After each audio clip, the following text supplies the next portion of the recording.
Welcome to the Therapist Burnout Podcast, episode 76. Hey, therapist, welcome back to the podcast. I'm your host, Dr. Jen Blanchette, and today I'm talking to you about calendar rehab. Yes, we're going to sit with our calendars a little bit.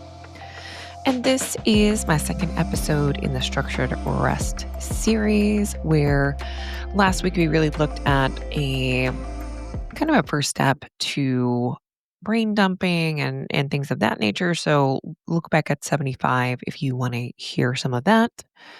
Today we're going to focus on you don't need a better time management system. I think we really need to see our lives and our calendar for what it really is. The reflection of the invisible labor that we are doing, the emotional labor that's happening, and overload in our fragmented attention that I think occurs in modern life. And I'm going to walk you through what really I think looking at your calendar in a way that is unique and I think more in line with what you can manage. And I talk about this all the time, but I take this from my work with people after a brain injury where we had to really say, okay, like this is an experiment. We're going to try this week. Maybe you're going to try working for 2 hours and see how that works with this amount of rest and these activities to help you get through your week and keep tweaking it. And that was really from a place of survival with those folks. And it is very similar for folks in burnout and who have been in chronic stress for quite some time. Your literal life sometimes depends on it, whether that be a mental health crisis that many therapists are having or just chronic depletion, like your body is not able to do it anymore. So for many reasons, so it could be that dire, right? Where your body and your mind are just done. And it could also be I am feeling crispy. I'm on the edge of really feeling like I could go into some dorsal vagal shutdown. Fancy word for your body just quits. Yeah, and we're done. So let's go through that and check back the last episode. The last two, the first one, the intro to this series, was pretty pretty vulnerable share about the lessons I keep learning because I keep thinking I can just put my nervous system into these situations. And yeah, my body has other ideas about that. And I think if you're like me, you probably bump up against these situations time and time again. And so I come to this from someone who has some deep expertise in nervous system care from working as an EMDR therapist and as a certified brain injury specialist, and also a person who struggles with how to actually walk this out day in and day out. And I think that's a human problem, a normal problem. And I think I always come at this as a fellow human and journeyer with you. Let's dive into it. I think for a lot of us, our calendar may look reasonable. I've even talked with several therapists. It's interesting. And I got to this point too, I think, where I had really worked on my caseload to reduce some stressful situations. And some of that was happenstance because I started to come off insurance panels and thinking like it was going to be quote unquote enough to start doing some private pay and maybe like really clarifying my niche within private practice. And sometimes it is for people. So sometimes, it is. And that's what really works for people to, look at a private pay practice. And, sometimes it doesn't work out either. Like you look at it and maybe it's not enough money. Like you can't get enough clientele in the door. That's a whole nother separate issue. But I think trying to cut down your caseload to see if that's part of the problem could be helpful. Definitely, I think was helpful. But I looked at my calendar and, I could have 2 or 3 clients and they were clients that I enjoyed working with. I didn't, I would, at the end of the session, I felt fine. I was like, okay, that was great. And felt like a light day. And it was still draining. It was still depleting.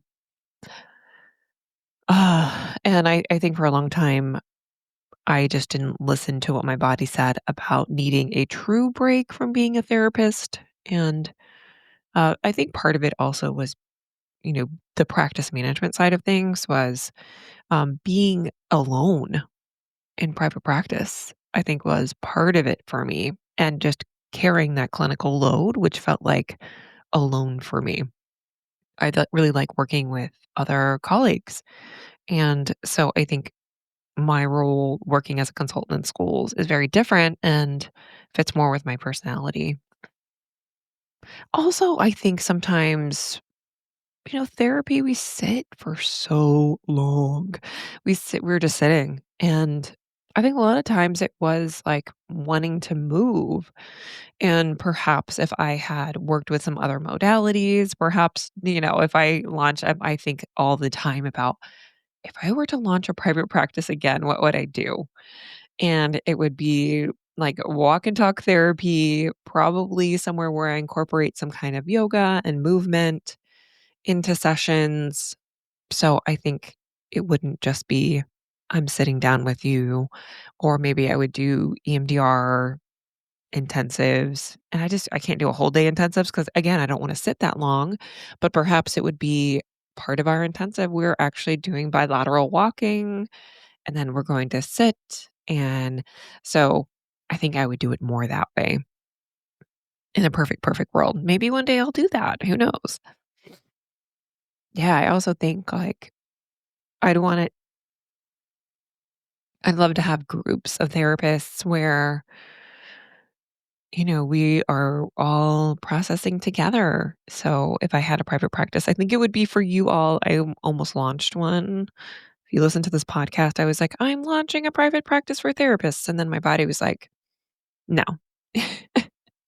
We're not doing that actually, because I started to really kind of freak out about going back to being a therapist. But I still think about it often, and I'm not opposed to the idea. I just feel like I have realized I still need a good amount of recovery. And yeah, so I'm not opposed to it, but I think I'd need to come back to it differently and perhaps in different modalities. So I love process groups, and I am looking actually to be a participant in a process group because I did that a lot on my training. And I just love process. It is so rich. So if you never were part of or trained in process psychotherapy, and more that's like a Yalom style group, I just found that such a rich experience. And I was trying to launch a group like that my whole time in private practice, the whole 9 years I was in private practice. It was just so challenging. I'm going to be part of a group and I'm curious to see where that goes. Like if I would eventually then, after being part of this group, want to start offering process groups to therapists after I felt like I've been part of a group a while and maybe brushed up on some of that training again. Maybe we shall see. Okay. I was just dreaming a little bit about my ideal private practice, and I don't think I'd want to do it alone. Like, I'd want a co therapist. I just want to have like a really rich experience in that. And I don't know if that's in reality right now for me. So thinking about our calendars. So I was thinking back to myself when I was in full time practice.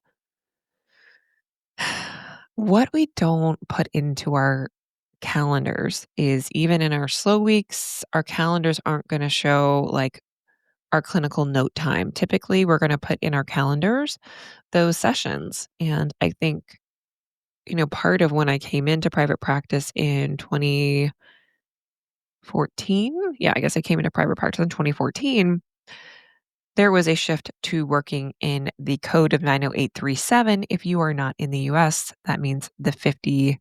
See, now I don't even know if it's 52 or 53-minute hour. Oh my gosh. 2 years out and look at me. I think it's 52 minutes. I'll look it up, but I don't need to be accurate here. You know what it is, therapist. So that means essentially, like, most of my sessions would go 55 minutes, and then that means there's really no time to do notes or anything else besides go to the bathroom and maybe, like, shove a protein bar in my mouth if I'm starving. Yeah, that's all the time that you have. Sometimes I would be able to squeeze a note if a session just ended early and maybe the client wasn't a chatty client and they wrapped up more at 45 minutes. Maybe I'd squeeze in a note. We don't put our documentation time, and AI is going to help us save, it's going to save us from all our documentation and fix our burnout, by the way. You don't know how many messages I get from people that want to come on the podcast and talk about how AI is going to save our burnout. I don't have time for it. I'm done with that conversation in 2025. Okay. Yes, maybe I'm not opposed to AI. Okay, sidebar. Here we go. Totally not opposed to AI. I just do not love the platform of it is going to save you from burnout. I think that yes, admin work certainly adds to our cognitive load. So I talked about cognitive burnout last time. Of course it does. Of course it does.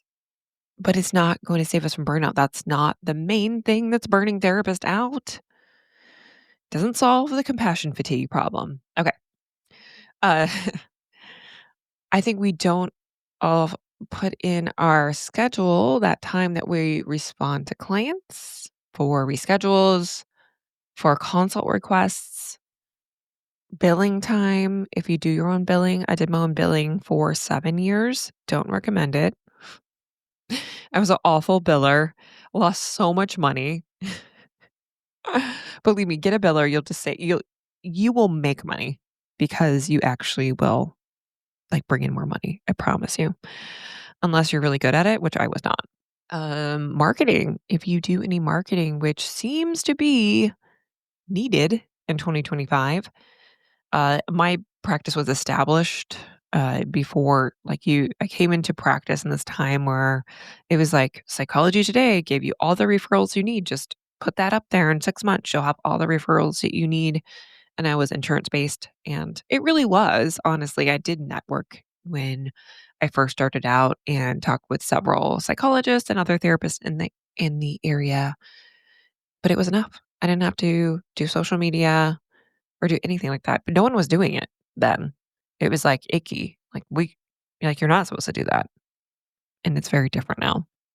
I remember actually when I was starting my practice, I had a new baby and really needed to start this practice. And I'm on vacation doing a consult call.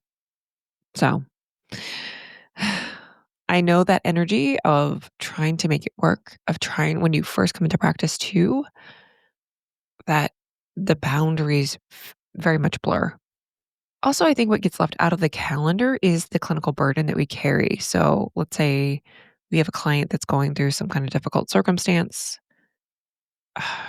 bringing up things that were hard for you to carry in session. And you probably know these situations as I'm saying this, but they stay with you. You worry about that client. You hope that they're okay.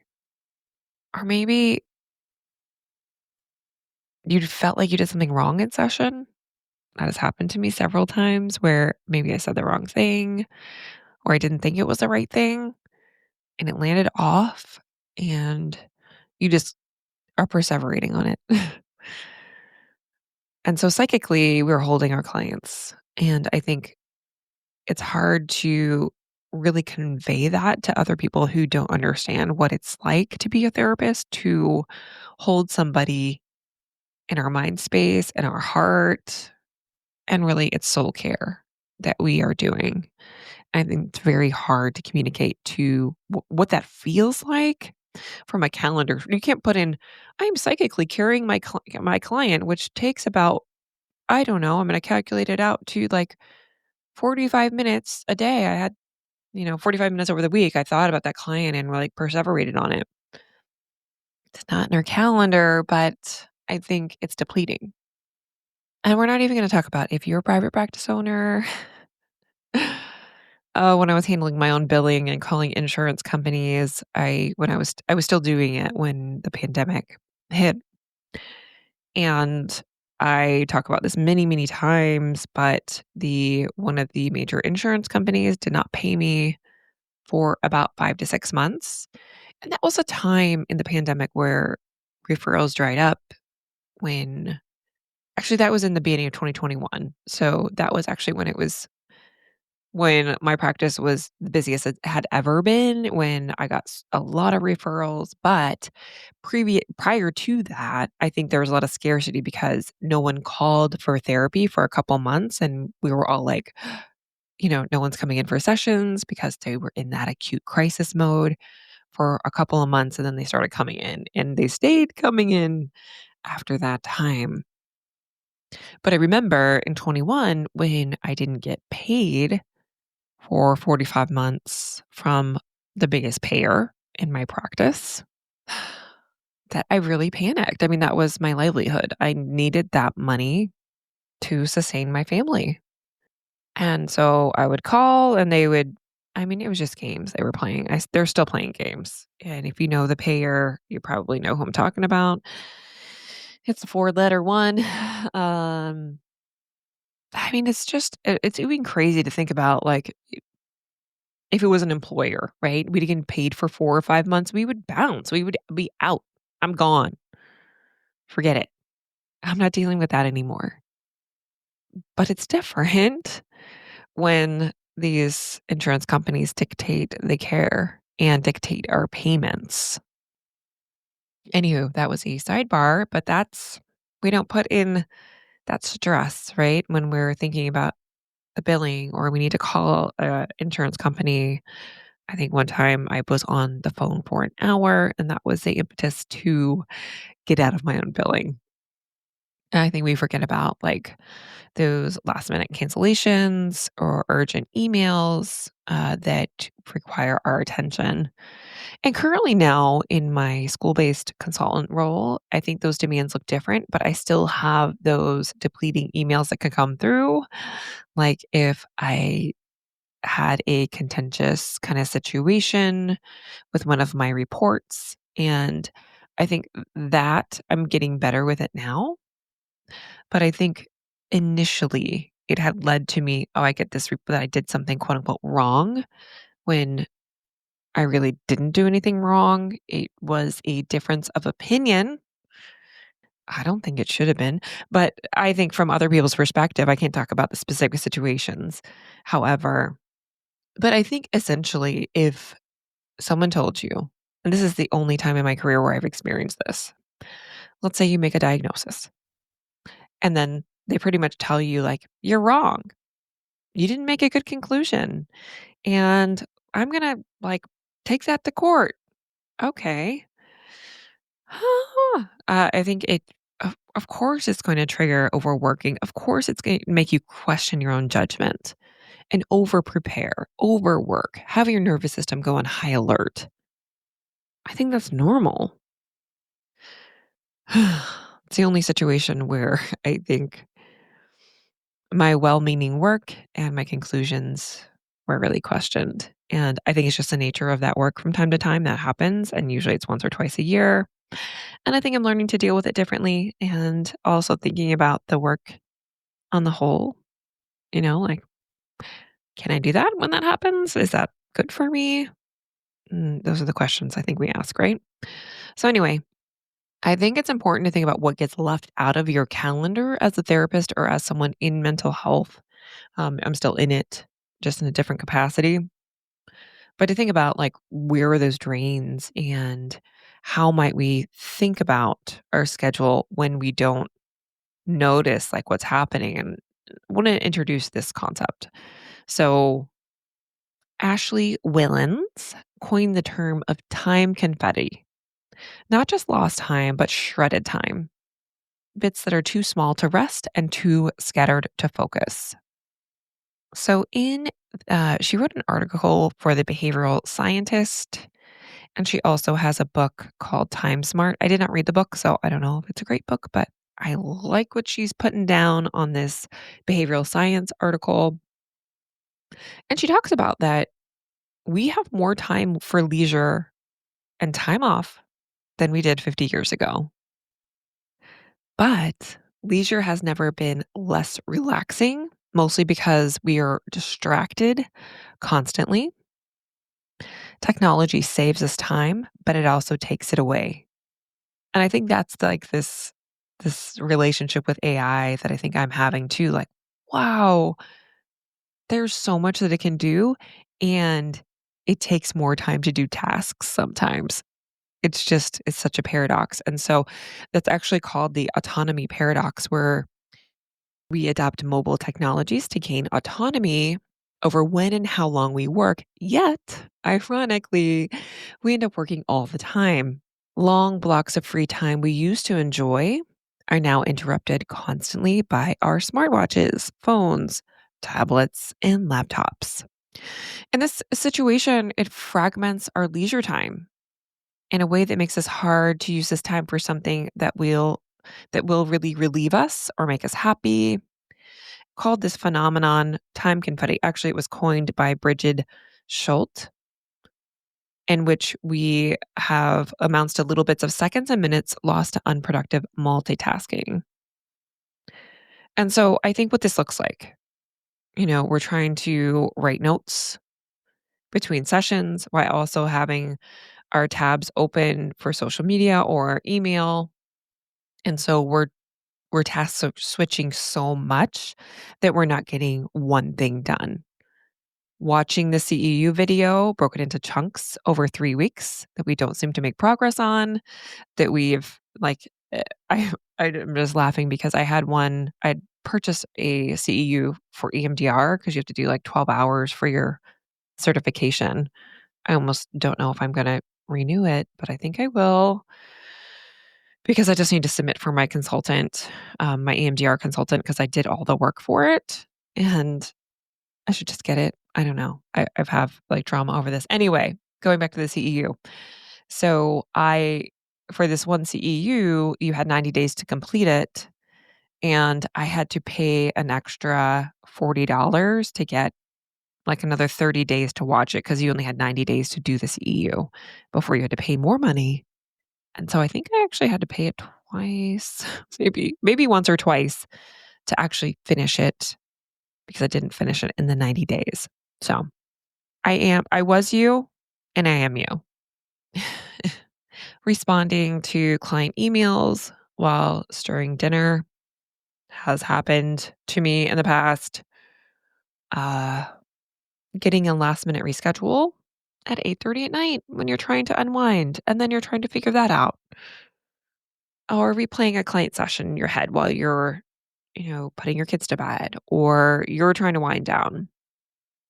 And I think w- what the consequence of this is that our time where we have designated for renewal is often infiltrated with the emotional and cognitive weight of our work. And while our calendar might say it's a free afternoon, your body might be still like going to your email, bracing for something that you forgot, checking to make sure everything's okay, or kind of scanning for something you need to do. And I think I definitely experienced this a little bit coming into the summer break of tasks that I felt like I still need to do to like, do I really have this open time? Is that really true? So I think we get into that sympathetic dominance and, Porges states in his polyvagal theory, we neuro us up for danger when I think we've had exposure to trauma, through the work or our own trauma. We're constantly kind of like on that edge and feeling wired. So part of calendar rehab is looking at a way to track your depletion. And this is something we have to revisit time and time again. I have to revisit this because it's not like a one and done. It's something we continue to do because we think okay, I'm going to get my calendar to a better situation or I'm going to kind of stop doing some things. That's great. And if you are in the throes of burnout, it just feels like a lot of deleting. Like, I can't do that, can't do that, can't do that. That's just what it is because you need to figure out like what you can actually handle before you put anything back in. So I think looking at your calendar, if you do this in Google, if you have most of your appointments in Google, I think just printing it out can be helpful for a visual just to see it.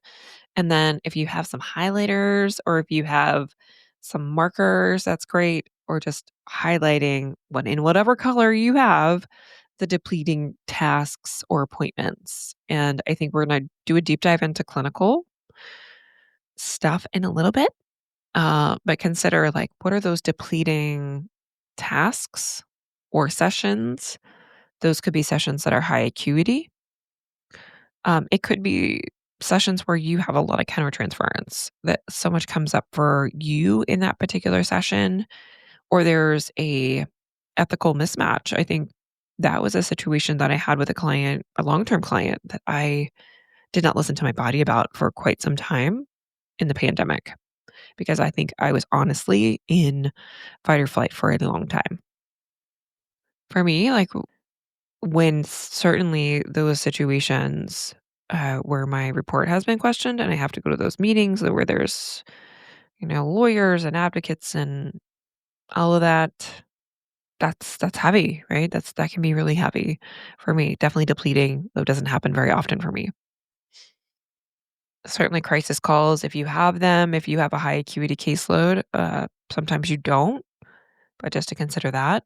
Any meetings, recently was talking with one of my therapist consultees, and there was just on Monday, like they were telling me Mondays suck. Mondays are awful because of this one meeting. And so maybe you can't change that meeting. Maybe you can't do it, but maybe thinking about like, huh, maybe I want to have like my favorite beverage and really take care of myself before that meeting. So sometimes you can't change it, but just highlighting it and maybe thinking of like what I need around that. Also considering like what are depleting things at home that you're doing, or is a time of depletion? Like definitely getting my kids ready for camp in the morning where we're trying to find all the things can be super depleting because I'm in summer mode right now, but certainly that is also like getting everybody ready in the morning can just feel like I am the ringleader in the circus and I am like lions are escaping. I also have a puppy, so, like, literally animals sometimes escape out of the door. I was talking to my brother last night when I had my friends not my friends, my kids had their friends over, and he said, "It sounds like literal chaos over there. You have to go." I'm like, "Okay, yeah, I think I have to go." Yeah, the dog's escaping, um, I don't know what all was happening. Again, the chaos. I can't change all the chaos, and that was actually a good chaos at that point in time. But I had to get the dog in because it was nipping at the kids because they were doing Hunger Game Nerf battles, Nerf gun battles, something. Okay. Anyway, totally squirrel brained, which is my brain. Okay. But think about those, maybe it's dishes for me. Ah, I hate dishes, trying to get more help with dishes for the rest of my life. If I just never have to wash a dish again, that would be great. I love to cook. I just hate dishes. So if someone can do my dishes, I would love that. It's not going to happen. It's fine. Other things that are maybe depleting you in your home life. Yeah. And then think of like neutral tasks, maybe with your professional life. And those are things we don't often put on our schedule, right? Those depleting tasks that we have to do in the morning, but maybe you think around those. And actually, for the mornings, I have chosen to not be present some mornings in the school year. So I will leave early and go to work and let my partner do the morning routine because it often defaults to me doing it unless I leave the house. So literally I leave the house like 1 or 2 mornings a week and have my partner do that. So that can be a choice that you choose to do if that is available to you. So thinking of that. Neutral tasks, maybe that's note writing for you in your clinical day. Maybe that's doing emails or filling out forms if you have to do that. Maybe it's some of your team meetings if you're working in a practice, if they're not, charged. Maybe it's wrapping up your day, doing notes, mentioned that before. For me, that would be report writing. So for me, like when I did have help with billing, it would be maybe putting my getting it ready for my biller to look at, which wasn't that very much. Like once I hired that biller, it was pretty easy. And I hired someone who I knew from my personal life who did billing, and it was not a billing company. I just paid them hourly, and that worked for me. So I know a lot of people have headaches with billing companies. So maybe that's another option for you to hire someone who, wants to take on a job outside. And I think I paid them just a couple few hours a week to do my billing. It wasn't that much. And I think it ended up saving me a good amount of money than to not like have someone take like a cut of my income. Like, I don't know what they're charging now. Is it 2 to 5% most billers charge? So maybe that's an option for you. And they also helped me with like those initial intakes and things like that. So that was great. And then think of renewing tasks, protected space for movement, for deep rest, for nature, for pleasure. I think definitely might, if I'm just thinking of my time, my renewing tasks in my week is playing tennis. And sometimes if I'm not playing with the people that I want to play with, and that's not like their level of play, but sometimes some people like deplete me. And that happened, I think, a couple weeks ago. Just to think about like what is actually renewing. Movement, again, that gets into tricky places with me. I've been trying to have some walks now that it's beautiful here in my state. Walking outside is just very enjoyable. So I've been having lots of walks without my phone or a podcast and just soaking up the sounds of my favorite bird, which are out right now, which is a hermit thrush. Google the sound of a hermit thrush if you need some relaxation. It is beautiful. Uh, Having some hikes in nature, which I live in a beautiful place in the summer. It's a beautiful place, but in the summer, you can actually be there without freezing.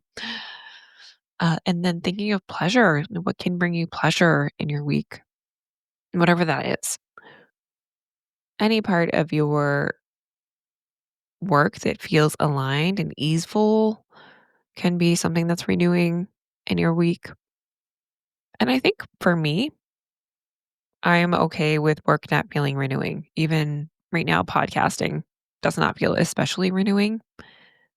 And maybe that's kind of a like, oh, this isn't like a place of renewal for you. Not always. Not always. I think it's purposeful and I have passion about it, certainly, but it's still work. It's still work that I do. And I have to feel okay with that. It's neutral. It's a neutral task. And even thinking of like going back to depleting, like sometimes, certainly feeling like all the tasks that I need to do associated with this podcast can be part of that. Like, oh, do I have to do that social post? Do I want to even show up on social media? I'm kind of having a mind thing about social media right now. So I'm going to take a break from social media, not from podcasting, because sometimes what happens in my brain is this feels hard. This feels all depleting. So I need to stop it all. And I don't want to do that. I don't want to do that with this podcast, because I've made a promise to myself and to like I'm forming a relationship with my listeners as well. And I think it is good work that I'm doing and I want to see it through. So anywho, sidebar. So I'm okay with this doesn't have to be a place of renewal for me. Even though I saw it that way, a space of creativity. And sometimes it does feel like that. Sometimes it does feel like this creative, like beautiful place.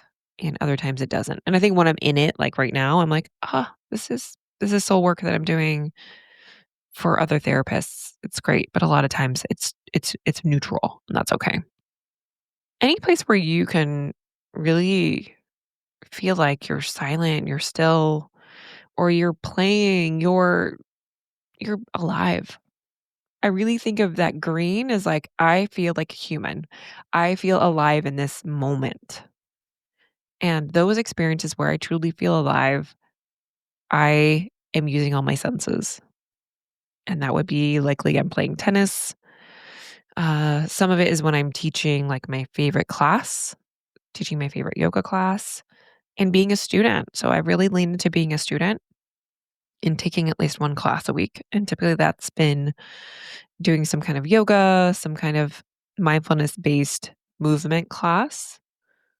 Previously, I had just been teaching. So I've been dialing back from that and trying to lean into being a student. So I'd have you really just sit with your calendar and maybe start thinking of what things you're not scheduling that are depleting you. So that's one thing to think about. Like, where is that time confetti? Where is that coming into my day? And how maybe I can notice when that's happening. I say I'm taking a break for lunch, but I'm not taking a break for lunch. And by the way, it takes about 10 minutes to eat your lunch.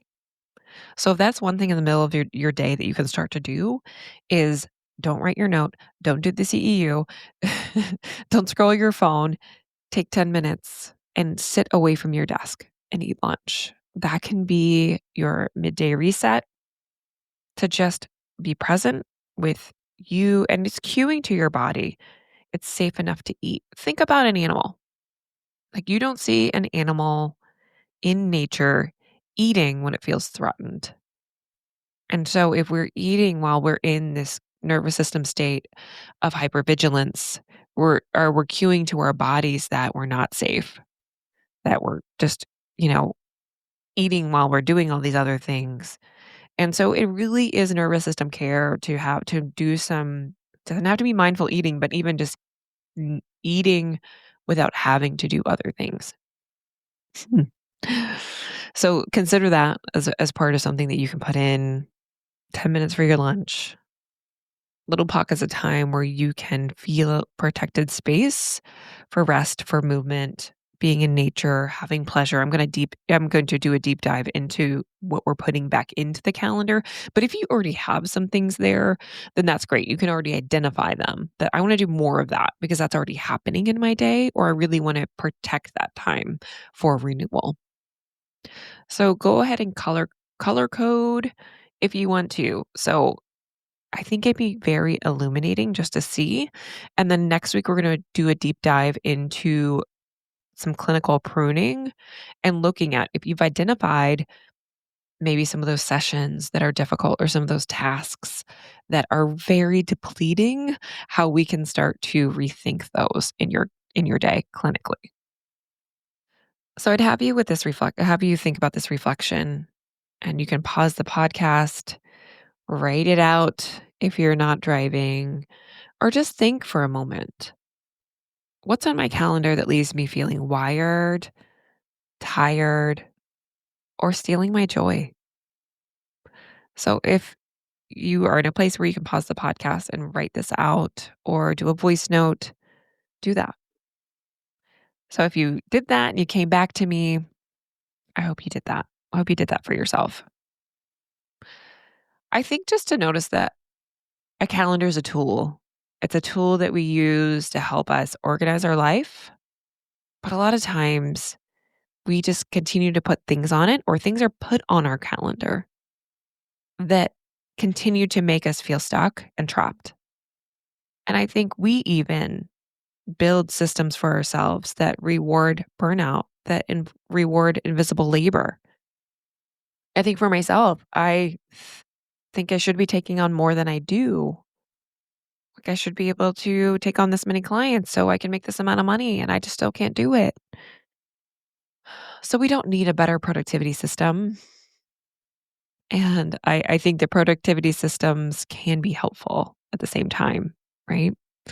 But it's not about that. It's not about like trying to be more productive or squeezing more out of your day. I think we need to really look at where your energy is going and what it costs you to hold all that you're holding. I think many of us are already saying either our bodies are whispering to us, this isn't sustainable, I can't do this, or it's screaming at you that you need to stop. I can't do this anymore. Every week, I look at my calendar and I just want to turtle head and hide. And this is the start. This is where we start to do some of this work to really examine our calendars from a place of reality. So I hope you've gotten a lot out of this conversation. It is something I come back to all the time, and I keep learning lessons.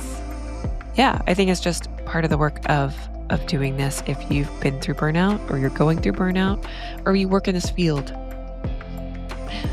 So I will be with you next week to start to talk with you about some clinical pruning and looking at our caseloads. Have a good one.